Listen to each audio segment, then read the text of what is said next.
ආයිබෝන් cricket වලට ආදරය කරන ඔබ සියලුම දෙනාට පාකිස්තාන සුපර් ලීග් පිටියේ සහ ඉන්දිය ප්‍රීමියර් ලීග් පිටියේ ඊදිනේදී ශ්‍රී ලංකා ක්‍රීඩකයන් තිදෙනෙකුට පැතුම් නිසංග කුසල් ජනිත් පෙරේරා සහ කුසල් මෙන්ඩිස් යන ක්‍රීඩකයන් තිදෙනා ඉතාමත් හොඳ ඉනිම් තුනක් ක්‍රීඩා කිරීමට සමත් වුණා. එහිදී පළමුව පාකිස්තාන සුපර් ලීග් පිටියේ හයිදරාබාද් කින්ස්මන් කණ්ඩායම සහ පෙෂවර් සල්මි කණ්ඩායම අතර තරගය පැවැත්වුණා. එහිදී පළමුවෙන් පන්දුවට පහර දුන්න හයිදරාබාද් කින්ස්මන් කණ්ඩායම පන්දු වර 18යි පන්දු දෙකකදී සියලුම දෙනා දැවී ලබා ගන්නේ ලකුණු 145ක් පමණයි.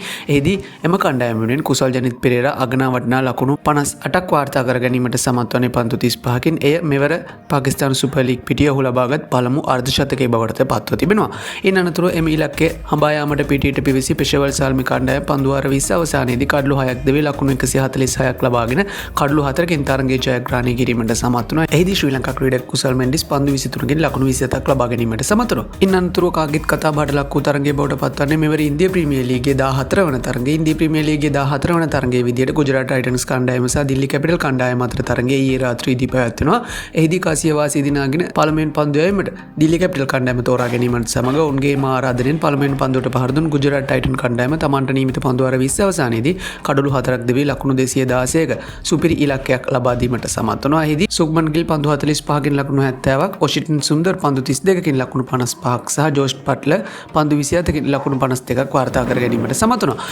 කෙසේ වෙතත් දිල්ලි කැපිටල් කණ්ඩායම වෙනුවෙන් නැවතත් ශ්‍රී ලාංකිකයෙකු ලෙස පැතුම් නිසංග පමණයි කණ්ඩායමට ඇතුළත් කොටගෙන තිබුණේ. ඊයේ තරගයේදීත් දුෂ්මන්ත ජමීරට අවස්ථාවක් ලබා දී තිබුණේ නැහැ. සුපුරුදු පරිදි දිල්ලි කැපිටල් කණ්ඩායමේ ආරම්භක පිතිකරුවන් ලෙස කේ.එල්. රාහුල් සමගින් පැතුම් නිසංග මෙම ලකුණු 211ක ඉලක්කය හඹා යාම සඳහා ක්‍රීඩා පිටියට පැමිණෙනවා. කෙසේ වෙතත් එහිදී ඔවුන්ට මීට පෙර තරඟ දෙකෙහි සිදු කරගන්නට බැරි වුණු පළමු කඩුල්ලේ සම්බන්ධතාවය ඔවුන් ලකුණු 76ක සම්බන්ධතාවයක් බවට පත් කරගනිද්දී පැතුම් නිසංග 4 පහරවල් 6ක් සහ 1 පහරක් සමගින් පන්දු 24කින් අගනා වටිනා ලකුණු 41ක් ලබා ගැනීමට සමත් වුණා. ඊට අමතරව ඔහු සමගින් ආරම්භක පිතිකරුවා ලෙස පැමිණි කේ.එල්. රාහුල් පන්දු 52කින් සුපිරි ලකුණු 92ක් වාර්තා කර ගැනීමට සමත් වුණා. ඊට අමතරව ඩේවිඩ් මිලා අවසන් මොහොතේදී පැමිණ පන්දු 20කින් නොදවී ලකුණු 41ක් ලබා ගැනීමට සමත් වුණා. දිල්ලි කැපිටල් කණ්ඩායමට තමන්ට නියමිත පන්දු වාර 20 අවසානයේදී කඩලු 8ක් දෙවි ලබා ගැනීමට හැකිවන්නේ ලකුණු 209ක් පමණයි. කෙසේ වෙතත් ඒ අනුව එක් ලකුණක තියුණු ජයක් ගුජරාට් ටයිටන්ස් කණ්ඩායමට හිමිව තිබෙනවා. ඉතින් ශ්‍රී ලංකා ක්‍රීඩකින් තිදෙනාගේ මෙම ඉනිම් තුන පිළිබඳ ක්‍රිකට් ප්‍රේක්ෂකින් විදිහට ඔයාලගේ අදහසුත් පහලින් කමෙන්ට් එකක් විදිහට දාගෙන යන්න අමතක කරන්න එපා. ක්‍රිකට් පිටිය අලුත් වන සියලුම තොරතුරු සින් දැනගන්න